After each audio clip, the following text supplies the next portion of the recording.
तो आज यहाँ पे जो गेस्ट हैं, he is like my family, he is like my brother, बड़ा ही प्यारा है मुझे।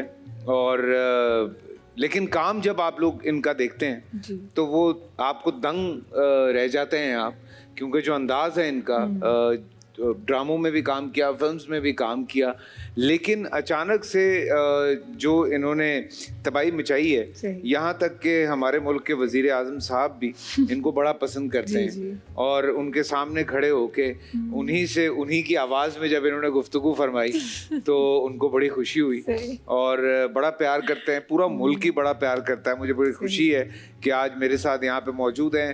Please welcome Shafat Ali. अस्सलाम वालेकुम। अरे डर गया मेरे भाई, आपसे कौन नहीं डरता, आप कभी भी कुछ भी कह सकते हैं। अस्सलाम वालेकुम। अस्सलाम वालेकुम। क्या हाल है? मैं बिल्कुल ठीक, बल्कि मैं जानता हूँ कि आपको शफात से भी आज कुछ सुनवाएंगे मजे का। ये क्या कह रहे हैं सर? ये आप कुछ भी कर सकते हैं, कुछ भी कर सकते हैं। आप कुछ भी कर सकते हैं, आप खाना भी बना सकते हैं। आप देखिए, खाना मैं बना लूंगा, खाना आपकी जिम्मेदारी है। नहीं, ये अल्लाह का एहसान है मुझ पे कि मैंने किचन के मामले में हमेशा अपने आप को अलग रखा है। अच्छा, ये मेरे फैसले ही नहीं है। अच्छा। मेरे फैसले हैं बड़े, और आपको पता है बड़े फैसले मुख्तलिफ नौयत के होते हैं, किस चैनल के साथ काम करना है, किसके साथ नहीं करना। किचन, चूल्हा, ये मैं इससे दूर रहता हूँ। आग से दोस्ती नहीं है। आग से दोस्ती नहीं। अच्छा, अभी वैसे आग लगाने में माहिर है। आग लगाने में बिल्कुल हो सकता है। ऐसे ही है। अच्छा, अभी मैं ये एक्सपेक्ट कर रही थी कि आप फैसल की ही रूप में सामने आएंगे हमारे, क्योंकि आप ऐसी शरारतें करते रहते हैं। अब आपने यार ये कैसी बात कर दी यार आपने, यार ऐसे थोड़ी होता है। अच्छा चले, मैं शफात को बुला दूं, मेरा बड़ा अच्छा तो। अच्छा, फैसल भाई हो और एजाज ना हो। अरे यार दादा कैसा है तू? इजाज भाई जरा बिजी चल रहे हैं, तो इजाज भाई को हम बुलाएंगे जरा। एजाज भाई को देखो, हेल्दी खाया करो। हेल्दी नहीं खाते। You're super talented. बादाम बनाओ, उसके अंदर किशमिश पे खजूर को ग्राइंड करो। Accurate. ये खाने अभी रोजा है, मैं मजीद नहीं बोल सकता। आज क्या बना रहे हैं आप लोग? मैं खाना बनाऊंगी उससे पहले मेरे हाथ थोड़े गीले हैं, डेटॉल से हाथ धोए थे, तो मुझे ऑसम टिश्यूज मुझे जरा पास करें। जहाँ जज्बात वहाँ ऑसम टिश्यूज, और बहुत सॉफ्ट है। रमज़ान हो या रमज़ान के बाद भी ऑसम टिश्यूज हर घर की ज़रूरत है। उसके बगैर तो हम ना बर्तन साफ कर सकते हैं, ना हाथ साफ कर सकते हैं। तो आज वैसे बन क्या रहा है? वैसे आज बड़ी अच्छी शफात आए तो मैंने सोचा कुछ ढाबा स्टाइल की कोई कढ़ाई वढ़ाई बननी चाहिए। तो मटन कढ़ाई बना रहे हैं हम। माशाल्लाह माशाल्लाह। मटन कढ़ाई हम ढाबा बना स्टाइल रहे की कढ़ाई। और अच्छा, मैं सुन रहा था कह रही है रमजान जो है बड़ी जल्दी गुजर रहा है। हाँ। जी। मैं दिलचा में कहूँ कि यार मतलब एसी में काम करेगा तो जल्दी गुजरेगा। बाहर कराची में जो गर्मी पड़ रही है इस साल, अल्हम्दुलिल्लाह, अल्लाह, ये नहीं 14 तबक रोशन कर रही है यार ये। सीरियसली आधा घंटा बाहर गुजारो, पता चलेगा रमजान कैसे गुजारा। अच्छा, आप डाइट कॉन्शियस हैं? जी हैं? कौन नहीं है? तो यानी आप हमारी मटन कढ़ाई नहीं खाएंगे? नहीं, मटन का डाइट से क्या ताल्लुक देंगे है? आपको। देखिए, मटन, नान, कुलचे, साथ में थोड़ी सी कोल्ड ड्रिंक, आप इसके अलावा डाइट होनी चाहिए। आप ये किसके है सामने कह एक्चुअल रहे हैं? डाइट। यार मैं तो फैसल के सामने कह रहे हैं। फैसल भाई, आपने वो दौर नहीं देखा फैसल भाई का।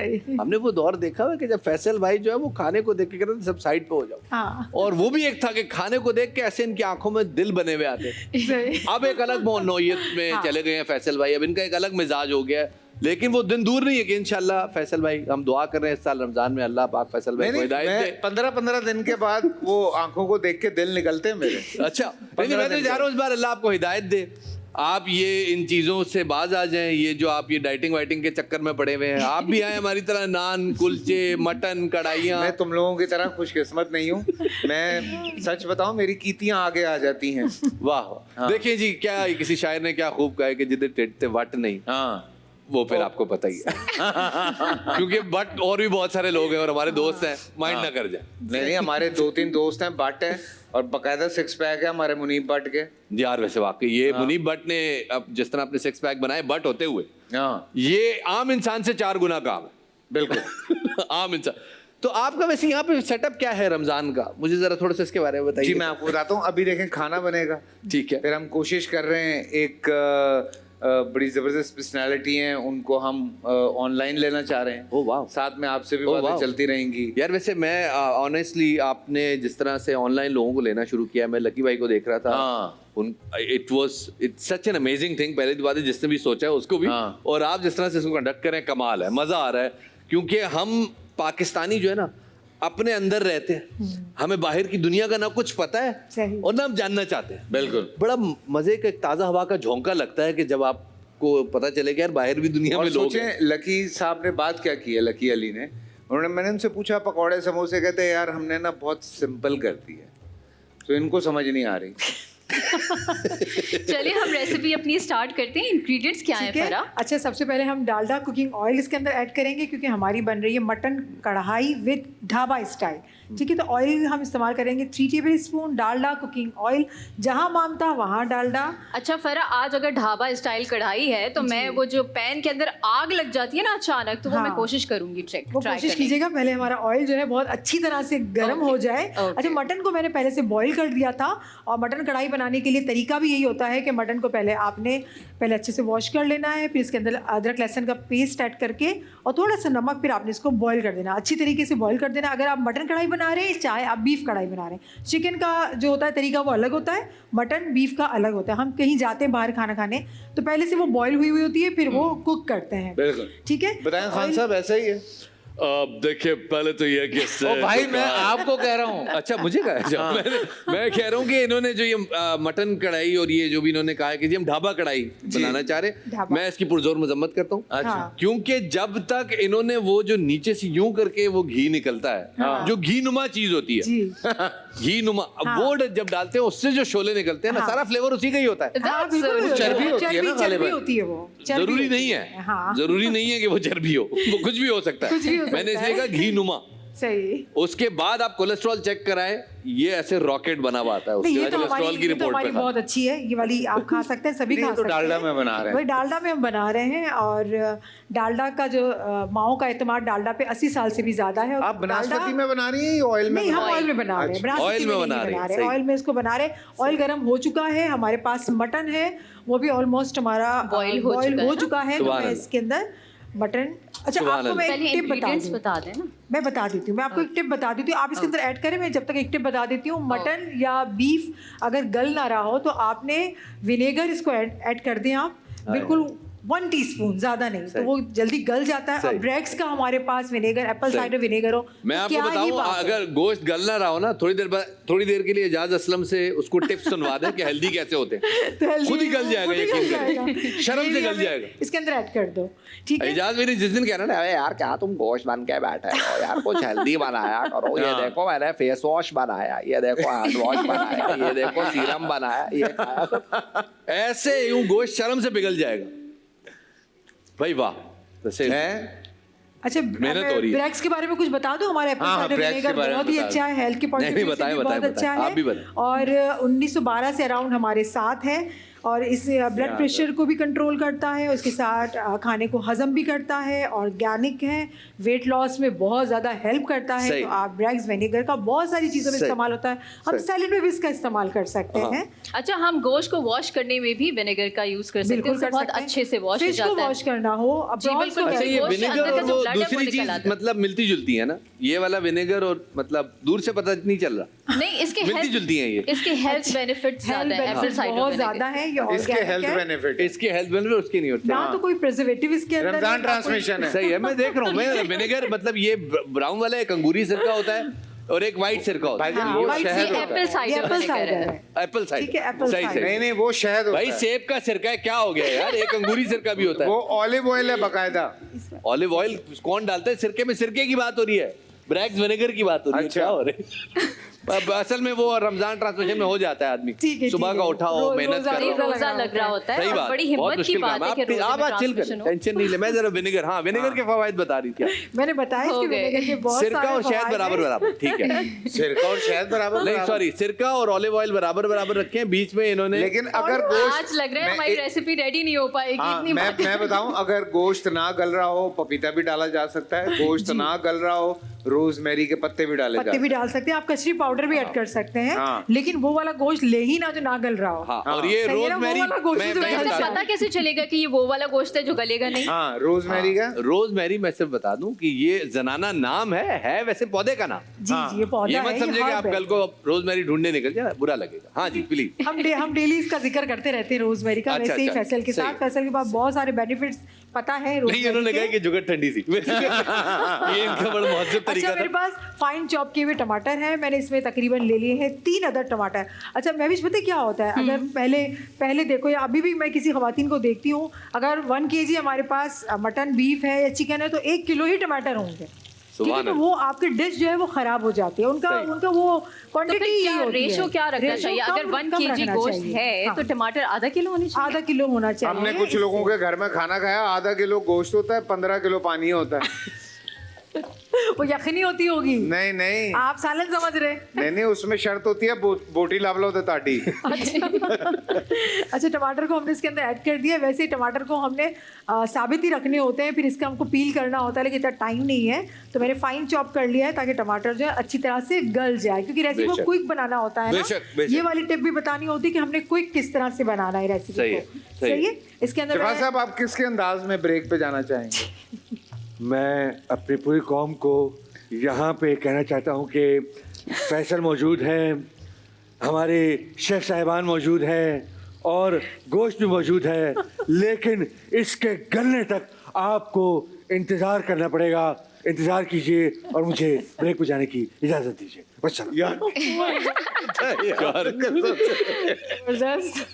जी हाँ, एक दफा फिर आप सबको खुश आमदेद कहते हैं। किचन में बड़ी जबरदस्त आज मटन कढ़ाई बन रही है जी जनाब। और हमारे साथ यहाँ पे शफात मौजूद हैं। बड़ी मजे मजे की बातें चल रही हैं, लेकिन शफात, एक वीडियो बहुत वायरल हुई पिछले दिनों में जहाँ पे पीएम साहब आपके साथ खड़े में जी, जी, जी। और आप उनके सामने उनकी नकल उतार रहे हैं, तो क्या सिचुएशन थी उस वक्त? सिचुएशन ऐसी थी कि मुझे हमारे एक दोस्त हैं अता तारड़ साहब, उन्होंने उनकी दफ्तर से फ़ोन आया कि यार आप आएँ और ये सेरेमनी होस्ट करनी है, और इसमें हम चाह रहे हैं कि वो एक छोटा सा आप एक गिग कर दें, कौमी हॉकी टीम की कमेंट्री जो एक दफ़ा मोइन अख्तर साहब ने और अनवर मकसूद साहब ने, तो उसको कुछ हाँ, में हाँ, एक हम चाह रहे बिल्कुल, थे। तो मैंने कहा जी ठीक है, कर लेते हैं। मैं पहुंचा वहाँ पे, जब पहुंचा तो उधर ही उसी वक्त कुछ फरमाइशें आनी शुरू हुई, फिर अपग्रेड्स आने शुरू, फिर उन्होंने कहा जी स्क्रिप्ट दें आप। मैंने कहा अच्छा चलें, 1 स्क्रिप्ट 2 स्क्रिप्ट 3 4, वो जितनी चीज़ें मैंने उनको दी वो सबके ऊपर जो है ना लकीर आती जा रही, ये भी खतरनाक है, ये भी खतरनाक है, तो ऐसा ह्यूमर नहीं करना, वैसा नहीं करना, वैसा नहीं करना। मैं जब इतनी सारी आपके ऊपर पाबंदियाँ लग जाती हैं तो जरा टेंशन हो जाती है। बिल्कुल। हमने जैसे तैसे अपना वो सेट किया, उसके बाद मैं उठ के वापस जाके ऑडियंस में बैठ गया। पीएम सेक्रेटेरिएट के अंदर शूट हो रहा था उसका। इसने चलना था अगली दिन सुबह, तो अभी हम शाम 5:30 बजे शूट कर रहे हैं। जब पीएम साहब एंटर हुए उस वेन्यू में, तो उस वक्त मेरी और राना मशहूद साहब की ये नोक झोंक चल रही थी कि जी ये डाला जाए ना डाला जाए, और मैं काफ़ी फ्रस्ट्रेट हो गया था। अच्छा, कि यार ये मतलब मुझे कहीं भी नहीं मार्जिन दे रहे, मैं क्या करूँगा यहाँ बैठ के। तो इतने में पीएम साहब आए, पीएम साहब ने आके मुझे यूँ देखा और यूँ एक आई रोल दिया और आगे चले गए। अच्छा, मैंने कहा या अल्लाह खैर, अब तो रही सही जो कॉन्फिडेंस थी वो भी खत्म हो गया। बिल्कुल। उसके बाद जब पीएम साहब स्टेज पे गए, पीएम साहब ने मुझे बुला लिया, उन्होंने कहा आप आ जाए स्टेज।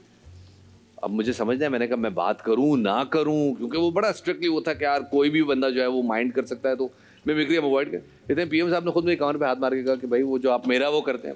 हाँ, मैंने कहा, जी मैंने बस ठीक है। पूरा वीडियो देखा है। उसी वक्त 1 मिनट पहले उन्होंने राना मशहूद साहब को कहा था कि जी वो जो बच्चों की डिपार्टमेंट क्रिकेट है और डिपार्टमेंट स्पोर्ट्स है वो रीइंस्टेट नहीं हो पा रही, तो आप उसको, मैंने वही लाइन उनको थ्रेट करके कर दी। अच्छा, जब वो हुआ तो उस वक्त तो मैं वो बात कर रहा था, लेकिन सामने जो पीएम साहब का स्टाफ था उसमें कुछ लोग होते हैं लंबे धड़ंगे, हाँ, बिल्कुल। उनके हाथ में बैग्स होते हैं, वो मुझे ये घुरियां दे रहे हैं। अच्छा, इस घुरी पे आप कोई भी मतलब आप ले सकते हैं, ये मोनालिसा टाइप घुरी है। बिल्कुल। और हमारे पास आज अस्सलाम वालेकुम हज़रत जनाब इंजीनियर मोहम्मद अली मिर्जा साहब मौजूद हैं। अरे वाह। खुश आमदेद कहते हैं हज़रत आपको। कैसे हैं आप? ठीक ठाक हैं? जी अल्हम्दुलिल्लाह, व अलैकुम अस्सलाम व रहमतुल्लाहि व बरकातुहू, वला हौला वला कुव्वता इल्ला बिल्लाह, अल्लाहुम्मा सल्लि अला मुहम्मद व अला आलि मुहम्मद। जी फैसल भाई, इंजीनियर साहब, हज़रत आपको सबसे पहले रमज़ान की बहुत बहुत मुबारकबाद। और चूंकि काफ़ी दिनों से हम कोशिश कर रहे थे आपसे कनेक्ट करने की, बात नहीं हो पा रही थी, मसरूफियत आपकी भी है, तो कुछ सवालात लिए हम बैठे हैं। अगर आपकी इजाज़त होगी तो थोड़ा सा मजाक कर सकते हैं आपके साथ? जी जी करें, जरूर करें। अच्छा, क्योंकि हमारे एक बड़े प्यारे दोस्त हैं शफात अली, वो यहाँ पे बैठे हुए हैं, तो वो बड़ी मज़े मज़े की आवाज़ें निकालते हैं, तो वो मैं बाद में करूंगा, लेकिन पहले कुछ मुझे सीरियस आपसे एक दो बातें पूछनी है। मैं भी, मेरी तरफ से भी अली भाई, अस्सलाम वालेकुम व रहमतुल्लाहि व बरकातुहू। जी वालेकुम अस्सलाम व रहमतुल्लाहि व बरकातुहू। हज़रत, जब तकवा की बात होती है तो बहुत सी रवायात बयान की जाती हैं कि 40-40 साल तक इशा के वजू से फजर की नमाज पढ़ी। क्या ये दुरुस्त है, ह्यूमनली पॉसिबल है? ये इस तरह के कुछ सवाल हैं आज मेरे पास। देखें जी, ये पॉसिबल तो नहीं है और ना ये दीन है, बल्कि दीन तो बिल्कुल मुख्तलिफ चीज पेश करता है। सही बुखारी और सही मुस्लिम दोनों के अंदर हदीस मौजूद है कि अल्लाह के महबूब सल्लल्लाहु अलैहि वसल्लम को सैयदना अब्दुल्ला बिन अमर बिन आस से मुतल्लिक पता चला कि वो रोजाना रात को जागते हैं और दिन को रोजा रखते हैं। तो आपने उनको बुलाकर डांटा और फरमाया कि अब्दुल्ला, अगर इस तरीके से रोजाना रात को जागोगे तो तुम्हारी आंखें जवाब दे जाएंगी, तुम्हारी आंखों का भी तुम पर हक है, तुम्हारे जिस्म का भी तुम पर हक है, तुम्हारी बीवी का भी तुम पर हक है। और रोजाना रोजा ना रखा करो, रोजाना रोजा रखना कोई नेकी का काम नहीं, एक दिन छोड़कर एक दिन रोजा रख लिया करो। और जो रोजाना रोजा रखता है गोया वो सिरे से रोजा रखने वाला ही नहीं। तो नबी इस्लाम की तो ये तालीमात है। एक और हदीस है सही बुखारी और सही मुस्लिम में, नबी सल्लल्लाहु अलैहि वसल्लम की गैर मौजूदगी में 3 असहाब जो है वो आपके घर आए, तो पर्दे में उम्महातुल मोमिनीन से उन्होंने आप अलैहिस्सलाम की दिन रात की रूटीन पूछी। तो नबी सल्लल्लाहु अलैहि वसल्लम तो एक नॉर्मल जिंदगी गुजार रहे थे, तो वो बड़े हैरान हुए। उन्होंने कहा अल्लाह के नबी तो बख्शे बख्शाए हैं, उन्हें तो ज्यादा इबादत की जरूरत नहीं। एक ने कहा कि मैं रोजाना रोजा रखूंगा, दूसरे ने कहा कि मैं रोजाना पूरी रात जाग कर इबादत करूंगा, तीसरे ने कहा कि मैं शादी नहीं करूंगा। ये बात कह के वो तीनों चले गए। वापसी पर नबी इस्लाम को जब बताया गया कि इस तरह आपके 3 स्टूडेंट आए थे और इतने बड़े बड़े दावे करके गए, आपने उनको बुलाया और डांटा और फरमाया अल्लाह की कसम, मैं तुम सबसे ज्यादा अल्लाह का तकवा रखने वाला हूं और मैं रात को सोता भी हूं और इबादत भी करता हूं, मैं नफली रोजे रखता भी हूं, छोड़ भी देता हूं। और देखो मैंने निकाह कर रखे हैं, निकाह मेरी सुन्नत है। मन रगीबा अन सुन्नती फलैसा मिन्नी, जिसने मेरी सुन्नत से रूगर्दानी की उसका मुझसे कोई ताल्लुक नहीं।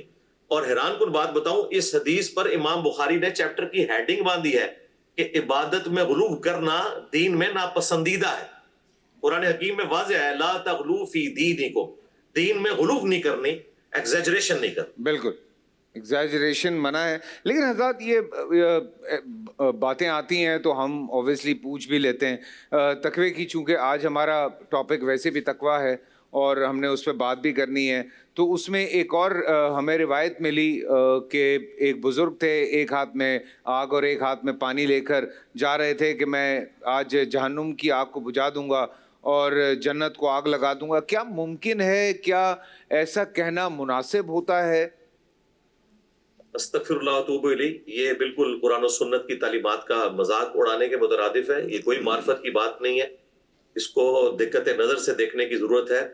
सूरह अस-सजदा में अल्लाह ताला ने फरमाया कि हमारे नेक बंदे वो हैं जो जहन्नम के खौफ से और जन्नत की तलब में हमें याद करते हैं। बिल्कुल, जन्नत की लालच अल्लाह ताला ने दी है, जन्नत का मजाक उड़ाना ये अकीदा कुफ्र है तमाम के नजदीक। बिल्कुल, इसीलिए जब हम इसका पोस्टमार्टम करते हैं तो इनके जो उलमा हैं जो इन लोगों को सपोर्ट करते हैं वो खुद मानते हैं कि जी ये बिल्कुल उनकी बात गलत है, ये किताबों में किसी ने डाल दी, लेकिन इसको फखरिया बयान भी कर रहे होते हैं। हमें तो बताया गया कि आपने जन्नत हासिल करनी है। सही मुस्लिम में हदीस है, एक सहाबी थे रबिया रदियल्लाहु ताला अन्हु, वो नबी सल्लल्लाहु अलैहि वसल्लम को वुजू करवाया करते थे। एक दिन समुद्र रहमत जोश में आया, आपने फरमाया सल रबिया, रबिया मांग, क्या मांगता है?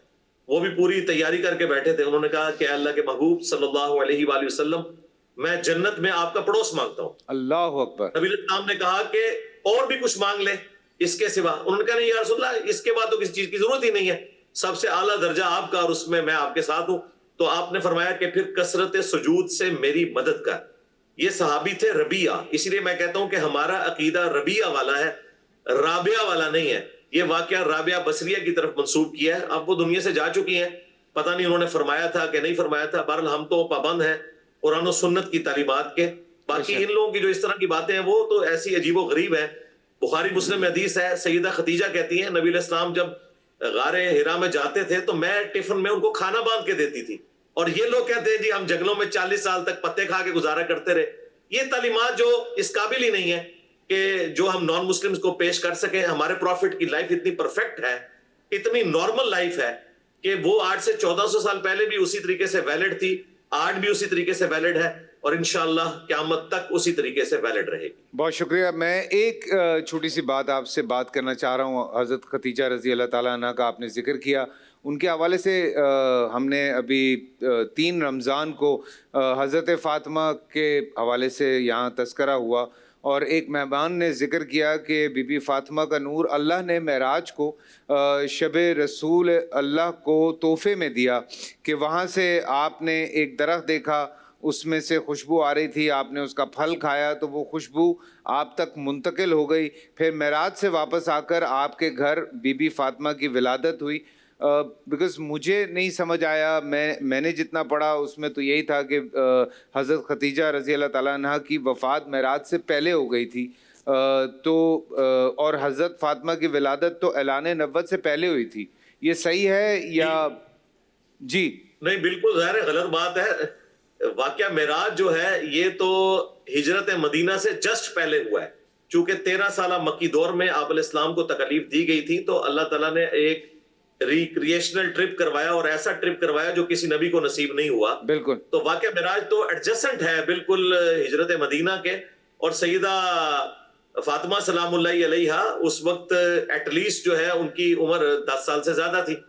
तो ये बात गलत मंसूब की हुई है। बाकी शब मेराज के जो तोहफे हैं वो सही मुस्लिम में रिपोर्ट हुए हैं। अब्दुल्लाह इब्न मसूद कहते हैं कि 3 गिफ्ट आपको मिले थे शब मेराज। नंबर 1, आपका जो उम्मती शिर्क नहीं करता होगा क़यामत के दिन मैं उसकी मग़फ़िरत कर दूंगा। नंबर 2, 5 नमाजों का तोहफा मिला, जो पहले 50 थी ग्रेजुअली 5 तक पहुंची। और नंबर 3, सूरतुल बकरा की आखिरी 2 आयत, आमन रसूल बिमा उनज़िला इलैहि मिन रब्बिही वल मुमिनून। ये शब मेराज के 3 तोहफे हैं जी। हज़रत बहुत बहुत शुक्रिया। मैं फैसल भाई, एक अली भाई से एक सवाल मेरा भी होना चाहिए, अगर अली भाई आपकी इजाजत हो तो। जी जी इजाजत है, क्यों नहीं जनाब। थैंक यू सो। अली भाई, रमज़ान का जो महीना है ना, इसमें उम्मत मुस्लिमा का बिलअमूम रवैया ये है कि सब बज़ाहिर अपने तकवा के मयार से बहुत मुतमईन होते हैं। मालूम ऐसा होता है जैसे उन्होंने रोज़ा रख लिया तो गोया उनके अगले पिछले माफ़ हो गए, और उसके बाद हर इंसान एक मॉरल और रिलीजियस पुलिस बन जाता है किसी भी दूसरे इंसान के लिए। ये रवैया कैसा है? क्या हर इंसान, क्या हर मुसलमान दूसरे मुसलमान पे क्या फौजदार मुकर्रर है? क्या अगर एक इंसान ने रोज़ा रख लिया है तो क्या उसके पास ये हक है कि वो दूसरे मुसलमान को जो किसी उज़र की बिना पे वो रोज़ा नहीं रख पा रहा या नहीं रखा उसने, वो उस पे उस हवाले से सवाल कर सके? बिल्कुल इस तरह नहीं होना चाहिए।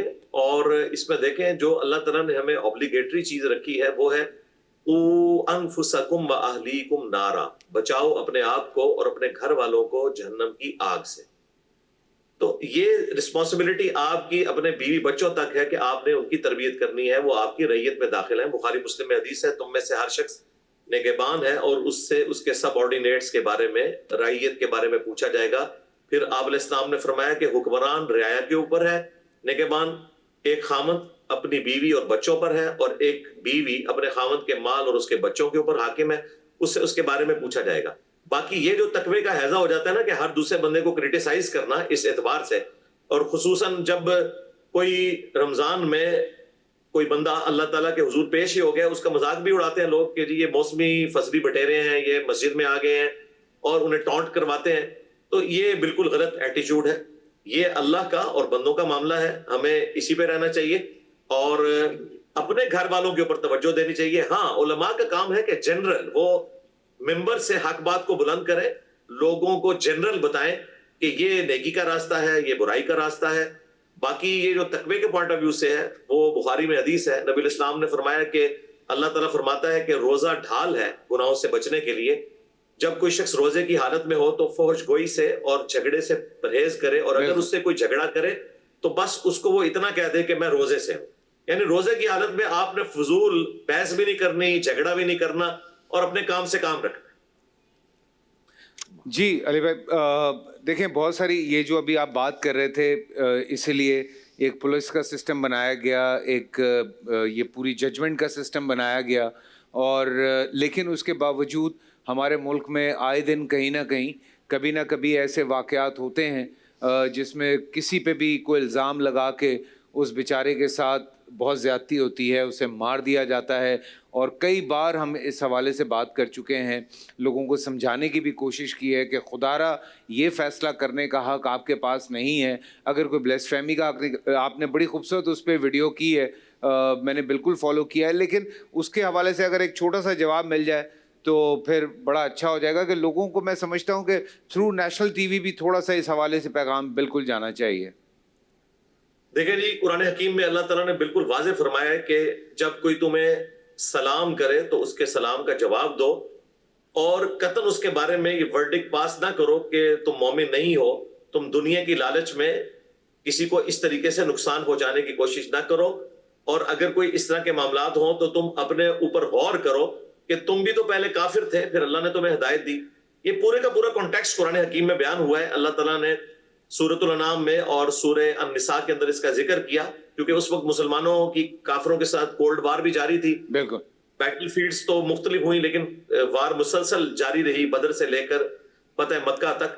तो उसमें फिर ये होता था कि अगर कोई अस्सलाम वालेकुम कहता था तो सहाबा किराम उस पर शक करते थे।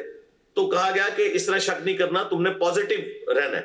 हत्ता कि बुखारी मुस्लिम में हदीस है, एक जंग के दौरान उसामा इब्न ज़ैद जो नबी सल्लल्लाहु अलैहि वसल्लम के पोतों की मानद थे, क्योंकि सही बुखारी में आता है कि अपने जानों पर एक तरफ हसन इब्न अली को नबी इस्लाम बैठाते थे, दूसरी तरफ ज़ैद इब्न हारिसा अपने मुंह बोले बेटे के बेटे उसामा इब्न ज़ैद को बैठाते थे। इतनी मोहब्बत करते थे। उस उसामा इब्न ज़ैद से मैदान जंग में बुखारी मुस्लिम में आता है कि एक काफिर जब उनकी तलवार के नीचे आया तो उसने कलमा पढ़ दिया। उसके बावजूद उन्होंने उसको कत्ल कर दिया, लेकिन उनको दिल में गिल्ट था। कुछ अरसे बाद उन्होंने नबी इस्लाम से जिक्र किया तो आप अलैहिस्सलाम सख्त नाराज हुए। आपने फरमाया कि उसामा, जब उसने कलमा पढ़ दिया था तो तुमने उसे क्यों कत्ल किया, यानी मैदान जंग में, जबकि ऐन मुमकिन था कि वो डर के ही कलमा पढ़ रहा होगा। हमारी जजमेंट भी यही होती।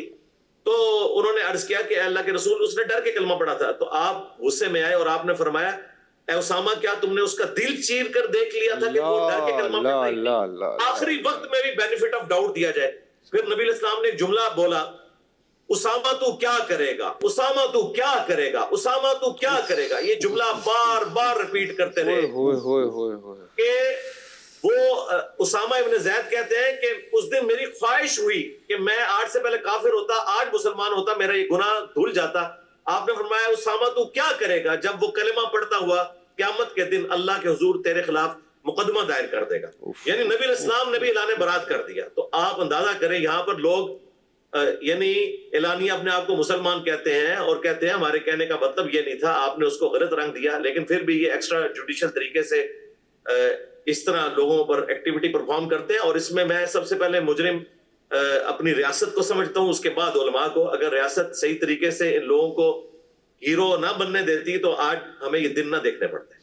बहुत बहुत शुक्रिया हज़रत। हम चाहते हैं जाते जाते आपके चेहरे पे थोड़ी सी मुस्कुराहट भी ले आएं, क्योंकि शिफात साहब यहाँ पे मौजूद हैं और मैं इनसे ये दरख्वास्त करूँगा कि ये कोई मज़े का सवाल आपसे नाइक साहब के अंदाज में पूछें। ओए यार आप मैंने कहा शायद मेरे अंदाज में पूछने लगे हैं वो।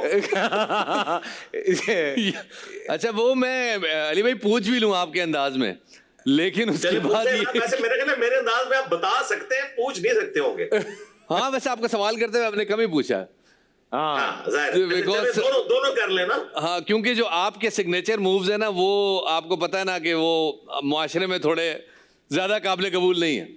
नहीं, तो मेरे तो बहुत सारे यानी स्लोगन्स हैं, उनमें से कोई भी स्लोगन आप कह सकते हैं। लेकिन कोई हजरत, हम ये चाह रहे हैं कि आप दोबारा फिर थोड़ा सा वक्त निकालें। कुछ और मेरे पास सवालात हैं, तो इंशाल्लाह रमजान में आगे भी थोड़ी सी आपसे बात हो जाए। कोई जाकिर साहब के अंदाज में शफात साहब, आप कोई हमारे प्यारे इंजीनियर साहब से कोई सवाल पूछेंगे? मोहतरम, मैं बहुत मोहतरम जनाब इंजीनियर मोहम्मद अली मिर्जा साहब, I have a question for you. And it's a very simple question. You can answer it or you cannot answer it. The question is very simple. That you, being the engineer Muhammad Ali Mirza, you have so many students, you have so many videos all across the globe. Do you think that you are doing what you're doing is right or wrong? Hope to answer the question. नहीं हमारे जवाब भी देना है। नहीं जरूर, मैं मिर्जा साहब सवाल में तुसी जवाब दियो रहन दियो मैंने कहना। मैंने तो एक शेर ही पढ़ना है, एक रट्स पढ़ना है, एक स्लोगन पढ़ना है, तो आपको जवाब मिल जाएगा। जी हजरत बिल्कुल, उसके साथ ही हम आपसे इजाजत चाहेंगे, आपका काफी वक्त लिया हमने। जी मैं बस यही कहूंगा कि मेरे नबी सा है ही कोई नहीं, तेरे बाबे थे शाह ही कोई नहीं। जो बाबे हमारे नबी के साथ मुखलिस हैं, उनके कदमों की खाक हमारी आंखों का सुरमा, और जो हमारे नबी के साथ गद्दारी करें उनको हम कोई ड्यू रिस्पेक्ट देने के लिए तैयार नहीं। अल्लाह अकबर, बहुत बहुत शुक्रिया हजरत, खुश रहिए, अल्लाह पाक आपको अपनी हिफ्ज़ व अमान में रखे, सबको अपनी हिफ्ज़ व अमान में रखे। बहुत मज़ा आता है जब भी आपको सुनते हैं, आपकी बातें सुनते हैं। बहुत बहुत शुक्रिया, आपने वक्त निकाला। Thank you so much, thank you so much हजरत। Lovely talking to him seriously. और यार आपने बहुत मुश्किल में डाल दिया यकीन। क्यों? मतलब अब अली भाई से आदमी क्या ही बात करे, और अच्छा, वो भी आप जाकिर भाई इंजीनियरिंग करते करते हाँ। कॉमेडी की तरफ आ गए। तो ये अली भाई का यही देखिए, कोई इंजीनियर जो है ना वो अपने काम के साथ मुखलिस नहीं है, साबित हो गया। ये क्या बात हुई? अली भाई इंजीनियर है, वो देखे मजहब के काम पे आ गए। हाँ। Saeed Anwar engineer batting, Ali Haider engineer music, Jawad Ahmad engineer music, मैं नाम नेहाद इंजीनियर। हाँ। तो सारे कोई इंजीनियर जो है, अब आपको इसीलिए तो बिल्डिंगें गिर रही हैं हमारी। आपको आइंदा कोई इंजीनियर मिले और अगर वो हमारे डिसिप्लिन से, हमारे कबीले से ताल्लुक रखता हो, यानी इलेक्ट्रिकल, 150 चुपके से हाथ पे रख दिया करो, पूछने की जरूरत नहीं है। ये क्या बात हुई? बहुत मुश्किल हालात होते हैं भाई इंजीनियर्स के, बहुत मुश्किल जिंदगी तो होती है। कैसे इंजीनियरिंग करते करते क्यों आ गए कॉमेडी की तरफ? यार बस लग रहा था इंजीनियरिंग, हम लोगों का जो इंजीनियरिंग का दौर था, मुशर्रफ साहब का दौर था, धड़ाधड़ हायरिंग हो रही, ये मोबाइल कंपनी आ रही, ये आ रही, वो आ रही। इतने में एक वो वाकया हुआ और उस वाकये के बाद हर चीज धड़म गिरनी शुरू हुई। वो कंपनियां जो कि उस जमाने में 30-35 हजार पे लोग हायर करती थी, उन्होंने 12 हजार लोगों को ऑफर करने शुरू किए कि टिकट और गो। तो हमने कहा यार ये तो बड़ा खतरनाक काम है, तो कुछ अल्टरनेट होना चाहिए। उस अल्टरनेट के चक्कर में पहले मैं गया मिडल ईस्ट की तरफ। मिडल ईस्ट की तरफ हमने जाके देखा कि वहाँ पे क्या, जिस टैक्सी में जा रहे थे इंटरव्यू करने के लिए, तो मैंने उस बंदे से पूछा उन्हें क्या कमा लेते। उसने कहा यार मैं कभी 3000 अच्छे दिन हो तो 5000 पर डे। नहीं वो महीने की बात कर रहा है कि मेरी 3000 दरहम मंथली, और अच्छा। वैसे 5000 दरहम मैं कमा लेता हूँ। ये मैं बात करूँ 2007-8 की। तो मैंने ऑटोमेटिकली जहन बना लिया कि अगर ये 3000-5000, ये तो ड्राइवर है, तो मैं तो 10-15 हजार से नीचे बात ही नहीं करूँगा। ऑटोमेटिकली अब लाइफस्टाइल ना, वो दुबई का सस्ता जमाना है, अभी दुबई मेट्रो इजाद नहीं हुई, तो अब ऑटोमेटिकली मैंने अब इंटरव्यू की टेबल पे जाने से पहले अपना लाइफस्टाइल सोच लिया था। इंटरव्यू की टेबल पे जब पहुंचे, बातचीत हुई, बातचीत में पता चला कि ये तो 2500 ऑफर कर रहे हैं और रहना भी वो रेगिस्तान में पड़ेगा क्योंकि प्लांट वहां पे है। तो मैंने कहा यार ये मुश्किल हालात है, इसके अलावा कुछ और सोचना पड़ेगा। फिर ऑलरेडी 4-man शो में मैं राइटिंग कर रहा था थोड़ी बहुत, उसको फिर सीरियसली लिया। फिर जियो पे गए, वहाँ BNN हमने शुरू किया बनाना न्यूज़, वो 3-4 साल चलाया। फिर उसके बाद चल एंड हियर आई एम, अल्हम्दुलिल्लाह। अल्हम्दुलिल्लाह, जिसको जहाँ आना होता है वो वहीं आना है, पहुंच जाता है। और हमारा किचन बीच में ही टंगा हुआ है। लेकिन हम ब्रेक से वापस आते हैं और अभी हम डिश आउट भी करवाएंगे और अभी इन्होंने ड्रिंक भी बनानी है बड़ी मजे की। तो छोटा सा ब्रेक से वापस आ रहे हैं।